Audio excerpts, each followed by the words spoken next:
नाजरीन आदाब, आप देख रहे हैं INN चैनल। मैं हूं शेख अहमद अली। आज की ख़ास बात में हम देखेंगे कई अहम कौमी और बैनुल अक़वामी ख़बरें। चीन ने अरुणाचल प्रदेश में लाइन ऑफ एक्चुअल कंट्रोल पर फ़ौज की तैनाती और तामीरी सरगर्मियां तेज़ कर दी हैं। बॉर्डर के पास चीन ऐसे गांव बना रहा है जो फ़ौजी सरगर्मियों के लिए भी इस्तेमाल किए जा सकते हैं। हिंदुस्तान भी चीन की इन हरकतों को ध्यान में रखते हुए अपनी स्ट्रैटेजी बना रहा है। ये जानकारी eastern army commander lieutenant general Manoj Pandey ने दी है। जनरल पांडे ने बताया कि पिछले कुछ दिनों में चीन की मिलिट्री एक्सरसाइज की तेज़ी और वक्त में इजाफा हुआ है। ऐसे में हिंदुस्तानी फौज किसी भी हालत से निपटने के लिए तैयार है और इसके लिए बहुत ऊंचे लेवल की तैयारी है। चीन से लगी 1300 किलोमीटर सरहद पर हिंदुस्तानी फौज की तैयारियों को देख रहे जनरल पांडे ने बताया कि फौज की माउंटेन स्ट्राइक कोर ने पूरी तरह काम करना शुरू कर दिया है। इस कोर ने इंटीग्रेटेड ट्रेनिंग भी शुरू की है और इसकी सभी यूनिट्स पूरी तरह तैयार हैं। उन्होंने जानकारी दी कि फौज के मॉडर्नाइजेशन के लिए इंटीग्रेटेड बैटल ग्रुप की मंजूरी दी जा चुकी है। यह ग्रुप तेज़ी से और ज़्यादा असरदार तरीके से आगे बढ़ने में कैपेबल है। इनमें फौज, तोप, एयर स्ट्राइक, टैंक और लॉजिस्टिक यूनिट शामिल है। इससे चीन और पाकिस्तान सरहद पर हिंदुस्तानी फौज की जंगी सलाहियतों में इजाफा होगा। जनरल पांडे का कहना है कि नॉर्दर्न इलाके में चीन की बराबरी के लिए इक्विपमेंट्स बढ़ाए गए हैं। इसके साथ ही काउंटर ड्रोन टेक्नोलॉजी खरीदने पर भी गौर चल रहा है। वहीं फॉरवर्ड इलाकों में फौज की सलाहियतें बढ़ाने के लिए नए लॉजिस्टिक स्टोर बनाने पर भी जोर दिया जा रहा है। अरुणाचल प्रदेश के तवांग सेक्टर में पिछले महीने हिंदुस्तानी जवानों की चीन के फौजियों के साथ झड़प हो गई थी। मीडिया रिपोर्ट्स के मुताबिक अरुणाचल प्रदेश में लाइन ऑफ एक्चुअल कंट्रोल पर चीन के 200 फौजी तिब्बत की तरफ से हिंदुस्तानी सरहद में घुस आए थे, जिन्हें हिंदुस्तानी जवानों ने खदेड़ दिया। करीब 9 महीने पहले एक रिपोर्ट में दावा किया गया था कि चीन ने अरुणाचल में हिंदुस्तान की सरहद से 4.5 किलोमीटर अंदर एक गांव बसा लिया है। इसमें 100 से ज़्यादा घर बनाए गए हैं। ये गांव सुबनसिरी ज़िले में सारी चू नदी के किनारे बसाया गया। ये लाइन ऑफ एक्चुअल कंट्रोल के पास का एरिया है। US based imaging company planet labs ने इसकी तस्वीरें जारी की थी। मुल्क के कई रियासतों में लगातार हो रही बारिश से सैलाब के हालात बन गए हैं। उत्तराखंड और केरल में भारी बारिश से आई बाढ़ ने काफ़ी तबाही मचाई है। उत्तराखंड में मंगल के रोज़ सैलाब और बारिश की वजह से हुए हादसों में 47 लोगों की मौत हो गई है। ज़्यादातर अमवात बादल फटने और लैंडस्लाइडिंग की वजह से हुई हैं। कई लोग अब भी मलबे में दबे हुए हैं। बारिश से अब तक रियासत में 47 लोग जान गंवा चुके हैं। रियासत के वज़ीर आला पुष्कर सिंह धामी ने 4 धाम यात्रियों से अपील की है कि वो जहां हैं वहीं रहें। मौसम में सुधार होने से पहले अपना सफ़र फिर से शुरू ना करें। सरकारी तेल कंपनियों ने आज यानी चारशंबे के रोज़ लगातार तीसरे दिन इनके दामों में बढ़ोतरी की है। आज दिल्ली में पेट्रोल डीजल की कीमतों में 35 पैसे फी लीटर की बढ़ोतरी की गई है। पेट्रोल और डीजल की कीमतें बढ़ने के बाद दिल्ली में पेट्रोल के दाम 106 रुपये 19 पैसे और डीजल के दाम 94 रुपये 92 पैसे फी लीटर पर पहुंच गए हैं। जबकि हैदराबाद में 37 पैसे के इजाफे के साथ पेट्रोल की कीमत 110 रुपये 46 पैसे फी लीटर हो गई है। जबकि डीजल की कीमत में आज 38 पैसे का इजाफा हुआ है, जिसके बाद उसकी कीमत 103 रुपये 56 पैसे फी लीटर हो गई है। इस महीने सिर्फ 20 दिन में पेट्रोल डीजल 15 बार महंगे हो चुके हैं। इससे राजधानी दिल्ली में पेट्रोल 4 रुपये 55 पैसे और डीजल 5 रुपये 5 पैसे महंगा हो चुका है। वहीं 2021 की बात करें तो इस साल 1 जनवरी को पेट्रोल 83 रुपये 97 पैसे और डीजल 74 रुपये 12 पैसे फी लीटर था। अब ये 106 रुपये 19 पैसे और 94 रुपये 92 पैसे फी लीटर पर है। यानी 10 महीने से भी कम वक्त में पेट्रोल 22 रुपये 22 पैसे और डीजल 20 रुपये 80 पैसे तक महंगा हुआ है। इंटरनेशनल आलमी सतह पर कच्चा तेल $85 फी बैरल के पार पहुंच गया है। इससे पहले साल 2018 में कच्चा तेल $85 पर पहुंचा था। एक्सपर्ट्स का मानना है कि आने वाले दिनों में कच्चा तेल $90 तक जा सकता है। इससे पेट्रोल डीजल और महंगे हो सकते हैं। मुल्क के 29 रियासतों में पेट्रोल 100 रुपये फी लीटर के पार पहुंच गया है। उत्तर प्रदेश, मध्य प्रदेश, दमन एंड दीव, छत्तीसगढ़, दिल्ली, जम्मू कश्मीर, आंध्र प्रदेश, बिहार, महाराष्ट्र, कर्नाटका, मणिपुर, नागालैंड, पुडुचेरी, तेलंगाना, पंजाब, सिक्किम, ओडिशा, केरल, तमिलनाडु, वेस्ट बंगाल, त्रिपुरा, मिजोरम, झारखंड, गोवा, आसाम, गुजरात, हरियाणा, हिमाचल, उत्तराखंड, मेघालय, दादरा और नागर हवेली और राजस्थान में पेट्रोल 100 रुपये फी लीटर के ऊपर है। वहीं डीजल की बात करें तो कई रियासतों में डीजल की कीमत 100 रुपये फी लीटर के ऊपर पहुंच गई है। ड्रग्स पार्टी मामले में शाहरुख खान के बेटे समेत तमाम गिरफ्तार शुदा मुलजिमीन को अदालत से उस वक्त झटका लगा जब उनकी दरखास्त जमानत नामंजूर कर दी गई। आर्यन खान के अलावा अरबाज मर्चेंट और मुनमुन धमीचा की दरखास्त जमानत नामंजूर की गई है। ड्रग्स मामले में फंसे आर्यन की दरखास्त जमानत गुज़िश्ता कुछ दिनों से अगली तारीख पर टाली जा रही थी। आर्यन को चारशंबे के रोज़ जमानत मिलने की पूरी उम्मीद थी, लेकिन उनको मायूसी हाथ लगी। ख्याल रहे कि 14 अक्टूबर को समाअत के बाद NDPS की खुसूसी अदालत के जज VV पाटिल ने दरखास्त जमानत पर अपना फैसला महफूज रखा था। आर्यन खान का मुकदमा देख रहे सीनियर एडवोकेट अमित देसाई, वकील सतीश मान शिंदे और शाहरुख खान की मैनेजर पूजा दलानी अदालत में पहुंचे थे। नारकोटिक्स कंट्रोल ब्यूरो ने अदालत में आर्यन खान को जमानत दिए जाने के खिलाफ अपने दलाइल पेश किए थे। अदालत में दोनों फरीकैन के दरमियान तवील बहस हुई थी। NCB का कहना था कि आर्यन बैनुल अक़वामी मंशियात फरोशों के साथ राब्ते में है, इस बड़ी साजिश की जांच होनी चाहिए। नेज़ आर्यन खुद भी ड्रग्स इस्तेमाल करते हैं। वहीं आर्यन खान के वकील अमित देसाई ने गिरफ्तारी को बेबुनियाद करार दिया। उन्होंने कहा कि आर्यन के पास से कोई ड्रग्स बरामद नहीं हुई और ना ही NCB को उनके पास से नकद रकम बरामद हुई। जिस शख्स ने आर्यन को पार्टी में मदऊ किया था वो गिरफ्तार नहीं हुआ। आर्यन का मुनमुन धमीचा से कोई राब्ता नहीं है। आर्यन खान को NCB ने 2 अक्टूबर को उस वक्त गिरफ्तार किया था जब वो मुंबई से गोवा जा रहे क्रूज शिप में होने वाली पार्टी में शिरकत कर रहे थे। इससे कबल क्रूज शिप पर NCB ने आर्यन खान, अरबाज मर्चेंट, मुनमुन धमीचा समेत 8 अफराद को गिरफ्तार कर लिया था। तमाम आर्यन के पास से ड्रग्स बरामद नहीं हुई थी। बीजेपी से वाबस्ता लीडरान ने NCB को क्रूज पर होने वाली ड्रग पार्टी की खबर दी थी, जिसके बाद NCB ने कार्रवाई की थी। वज़ीर आज़म नरेंद्र मोदी ने कहा है कि कुशीनगर बैनुल अक़वामी हवाई अड्डे के वजूद में आने से मुल्क और दुनिया के बौद्ध मत के पैरोकारों को भगवान गौतम बुद्ध से वाबस्ता ज़ियारत गाहों का दौरा करने में सहूलत होगी और इससे पूर्वांचल के इलाके की तरक्की में मज़ीद तेज़ी आएगी। मोदी ने चारशंबे के रोज़ 260 करोड़ की लागत से तैयार बैनुल अक़वामी हवाई अड्डे का इफ्तिताह करने के बाद कहा कि हिंदुस्तान दुनिया भर में बौद्ध मत समाज के अक़ायद और अक़ीदे का मरकज़ है। ये एयरपोर्ट एक तरह से उनकी ताज़ीम के लिए गुलपोशी की गई है। भगवान बुद्ध के इल्म से लेकर महा परिनिर्वाण तक का गवाह ये इलाका आज हवाई सर्विसेज के जरिए दुनिया से मुंसलिक हो गया। श्रीलंका एयरलाइन के तैयारी की आज कुशीनगर में लैंडिंग इस सरजमीन को खिराज तहसीन है।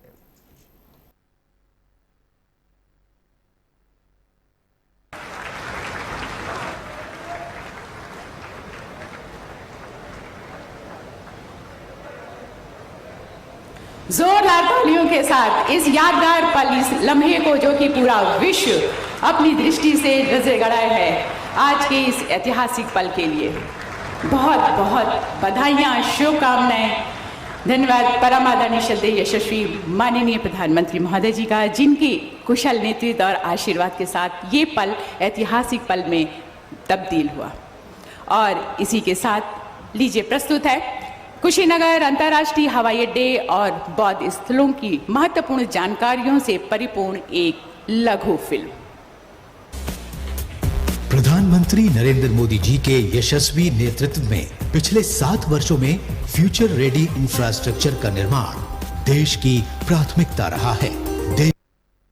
साथियों, देश का एविएशन सेक्टर प्रोफेशनली चले, सुविधा और सुरक्षा को प्राथमिकता मिले, इसके लिए हाल में एयर इंडिया से जुड़ा बड़ा कदम देश ने उठाया है। ये कदम भारत के एविएशन सेक्टर को नई ऊर्जा देगा। ऐसा ही एक बड़ा रिफॉर्म डिफेंस एयरस्पेस को सिविल यूज के लिए खोलने से जुड़ा हुआ है। इस फैसले से बहुत सारे एयर रूट पर हवाई यात्रा की दूरी कम हुई है, समय कम हुआ है। भारत के युवाओं को यही बेहतर ट्रेनिंग मिले, इसके लिए देश के 5 एयरपोर्ट्स में 8 नई फ्लाइंग एकेडमी स्थापित करने की भी प्रक्रिया शुरू की गई है। ट्रेनिंग के लिए एयरपोर्ट के उपयोग से जुड़े नियमों को भी सरल किया गया है। भारत द्वारा हाल में बनाई गई ड्रोन नीति भी देश में कृषि से लेकर स्वास्थ्य तक, डिजास्टर मैनेजमेंट से लेकर के डिफेंस तक जीवन को बदलने वाली है। ड्रोन की मैन्युफैक्चरिंग से लेकर ड्रोन फ्लाइंग से जुड़ा ट्रेन मैनपावर तैयार करने के लिए अब भारत में पूरा एक इकोसिस्टम विकसित किया जा रहा है। ये सारी योजना, सारी नीतियां तेजी से आगे बढ़े, किसी तरह की कोई रुकावट ना आए, इसके लिए हाल ही में पीएम गति शक्ति नेशनल मास्टर प्लान भी लॉन्च किया गया है। इससे गवर्नेंस में तो सुधार आएगा ही, ये भी सुनिश्चित किया जाएगा कि सड़क हो, रेल हो, हवा। वज़ीर-ए-आज़म नरेंद्र मोदी ने आज सेंट्रल ब्यूरो ऑफ इन्वेस्टिगेशन और सेंट्रल विजिलेंस कमीशन का नए भारत नई सोच के आड़े आने वाले पुराने तरीकों को तब्दील करने की अपील करते हुए कहा कि दोनों आला एजेंसियां कानून को इस तरह से नाफिज करें जिससे हुकूमत में गरीब और ईमानदार मजबूत हों और बदुर्मान मुजरिम बाहर जाएं। मोदी ने आज गुजरात के केवड़िया में सेंट्रल विजिलेंस डिपार्टमेंट और सीबीआई की एक मुश्तरका कॉन्फ्रेंस से वीडियो लिंक के जरिए खिताब करते हुए अफसरान से अपील की कि वो अब प्रिवेंटिव विजिलेंस यानी जराइम के इम्कानात की निगरानी और चौकसी का काम करें। इससे वसाइल की बचत होगी और जराइम पर मौसर तरीके से लगाम लगेगी। वज़ीर-ए-आज़म ने कहा कि आज हम हिंदुस्तान की आज़ादी का अमृत महोत्सव मना रहे हैं। आने वाले 25 साल यानी इस अमृत दौर में मुल्क खुद कफिल हिंदुस्तान के बड़े अज़ाइम की तकमील की तरफ बढ़ा है। आज हम गुड गवर्नेंस, अवाम पर मबनी एक्टिव गवर्नेंस को बाइख्तियार बनाने में मसरूफ़ हैं। उन्होंने कहा कि बदुर्मानी चाहे छोटी हो या बड़ी, वो किसी न किसी का हक छीनती है। ये मुल्क के आम शहरी को इसके हुकूक से महरूम करती है। साथियों, बीते 6-7 सालों के निरंतर प्रयासों से हम देश में एक विश्वास कायम करने में सफल हुए हैं कि बढ़ते हुए करप्शन को रोकना संभव है। आज देश को ये विश्वास हुआ है कि बिना कुछ लेन देन के, बिना बिचौलिए के भी सरकारी योजनाओं का लाभ मिल सकता है। और आज देश को ये भी विश्वास हुआ है कि देश को धोखा देने वाले, गरीब को लूटने वाले कितने भी ताकतवर क्यों ना हो, देश और दुनिया में कहीं भी हो, अब उन पर रहम नहीं किया जाता, सरकार उनको छोड़ती नहीं है। साथियों, आज 21वीं सदी का भारत आधुनिक सोच के साथ ही टेक्नोलॉजी को मानवता के हित में इस्तेमाल करने पर बल देता है। न्यू इंडिया इनोवेट करता है, इनिशिएट करता है और इम्प्लीमेंट भी करता है। न्यू इंडिया अब ये भी मानने को तैयार नहीं है कि भ्रष्टाचार सिस्टम का हिस्सा है। उसे सिस्टम ट्रांसपेरेंट चाहिए, प्रोसेस एफिशिएंट चाहिए और गवर्नेंस स्मूथ चाहिए। साथियों, आप सभी इस बात के भी साक्षी हैं कि देश के नागरिकों को सशक्त करने के लिए किस तरह ट्रस्ट और टेक्नोलॉजी पर। कांग्रेस कायद राहुल गांधी ने वाल्मीकि जयंती पर मरकजी हुकूमत पर जमकर निशाना साधा। राहुल गांधी ने कहा कि पूरे मुल्क को मालूम है कि दलितों और कमजोर लोगों पर हमले हो रहे हैं, बस 10 से 15 लोगों को पूरे का पूरा फायदा दिया जा रहा है, जबकि लाखों लोग जो दलित हैं, गरीब हैं, उन्हें पीटा जा रहा है, मारा जा रहा है, दबाया जा रहा है। उन्होंने कहा कि मैं यहाँ सिर्फ एक मैसेज देना चाहता हूँ कि कांग्रेस पार्टी ये हमले नहीं होने देगी। ये जितना मुल्क को तोड़ेंगे उतना हम जोड़ेंगे, जितने ये नफरत फैलाएंगे हम उतना ही प्यार से बात करेंगे। राहुल ने कहा कि जो रास्ता हमें वाल्मीकि जी जैसे महापुरुषों ने दिखाया, हम उस रास्ते पर चलेंगे।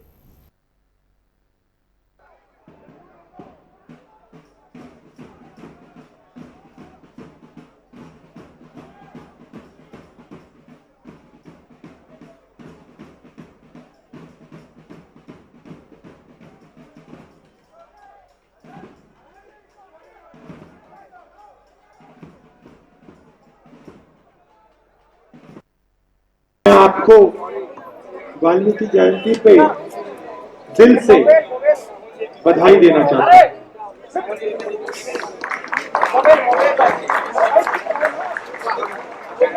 वाल्मीकि जी ने देश को एक रास्ता दिखाया।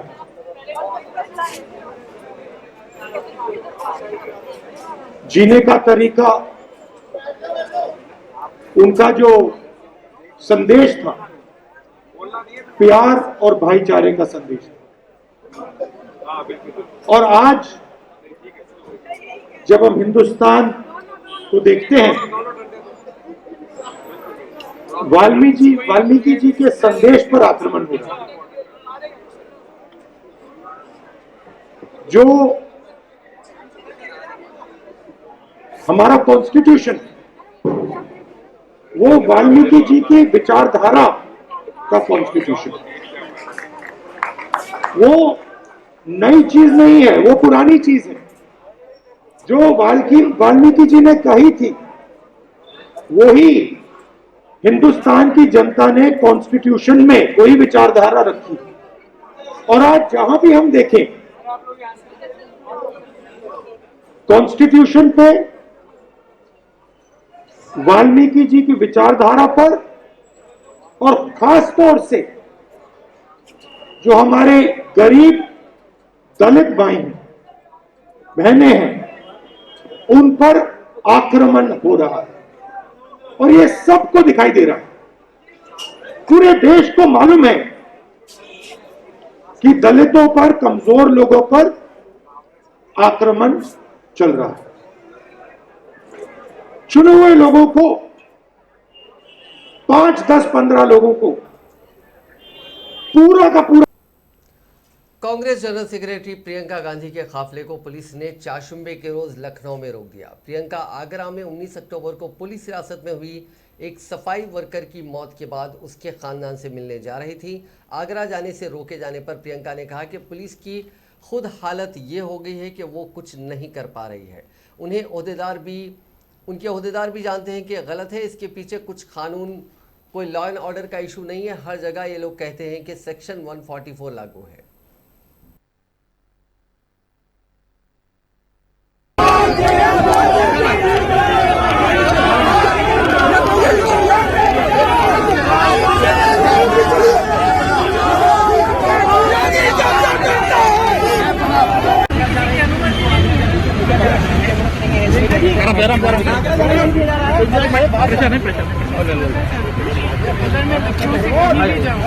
तो मुझे किसी का परमिशन चाहिए जो हम लोग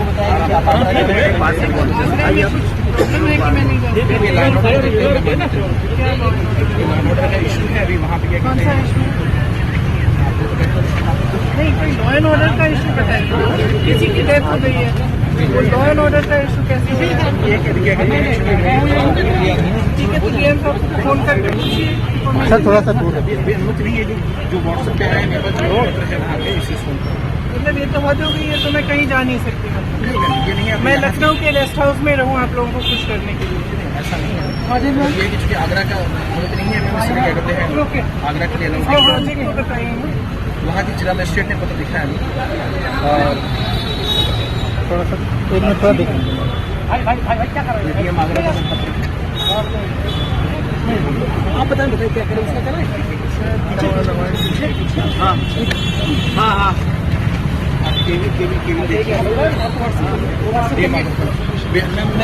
व्हाट्सएप पर प्रियंका गांधी कांग्रेस पार्टी।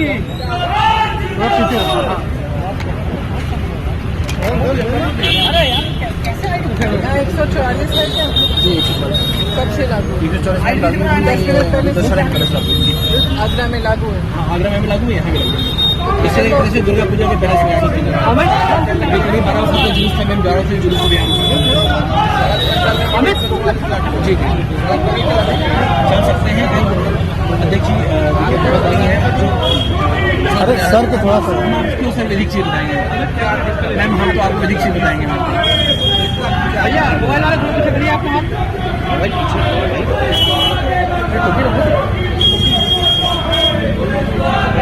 भैया मोबाइल वाले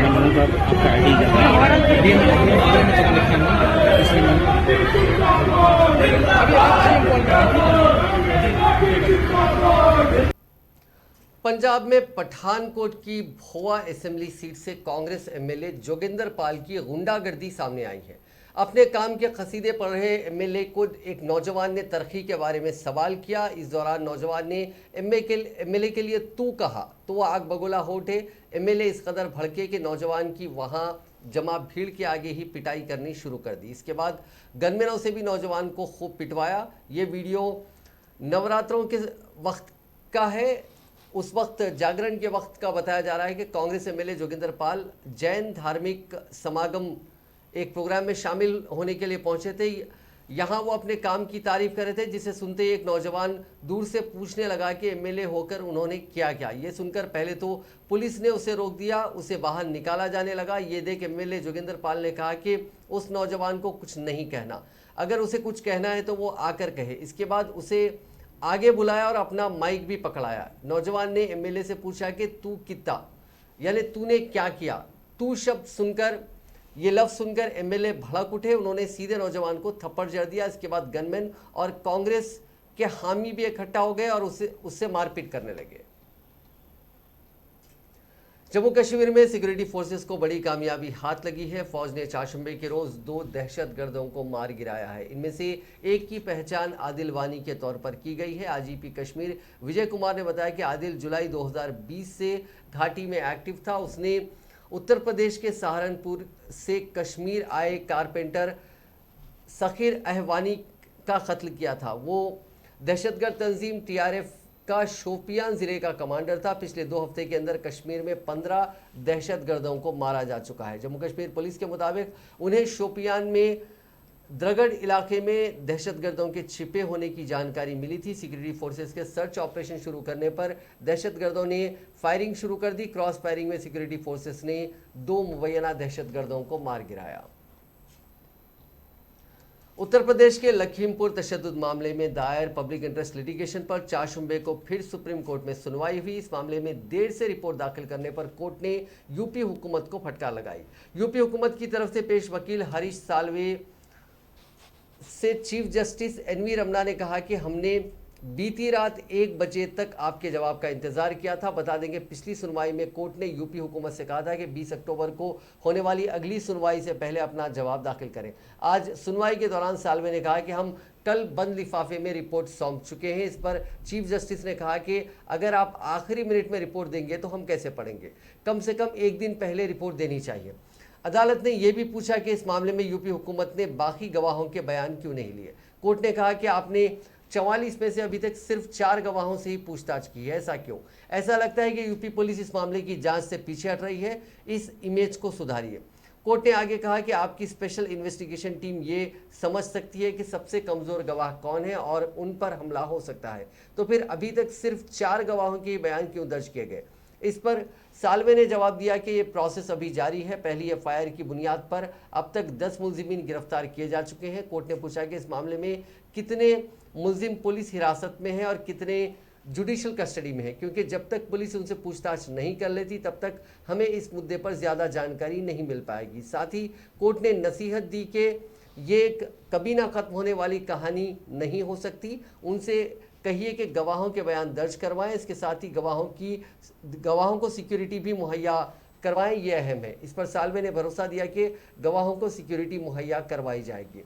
यूपी हुकूमत ने दूसरे गवाहों के बयान दर्ज करने के लिए और वक्त मांगा तो अदालत ने अगली सुनवाई 26 अक्टूबर को मुकर्रर की है।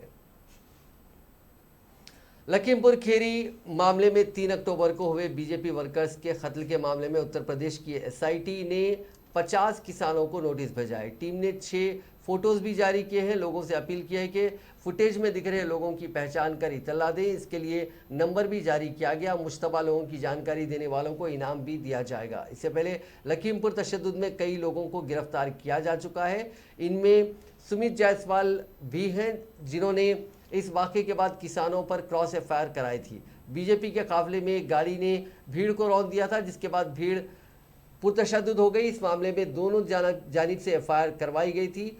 जांच कर रहे ओहदेदार के मुताबिक दोनों एफआईआर पर जांच हो रही है। 15 किसान एसआईटी के सामने पेश हो चुके हैं। उनके बयान रिकॉर्ड किए गए हैं।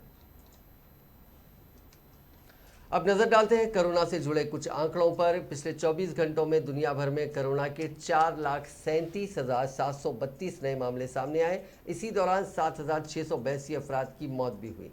इस इजाफे के बाद दुनिया भर में कोरोना से मुतासरीन का मजमूई आंकड़ा 24,25,07,577 हो गया, जबकि अब तक इस मोजी वायरस से दुनिया भर में 49,31,895 अफराद की मौत हो चुकी है। अब भी दुनिया भर में 1,77,84,770 अफराद का कोरोना का इलाज चल रहा है।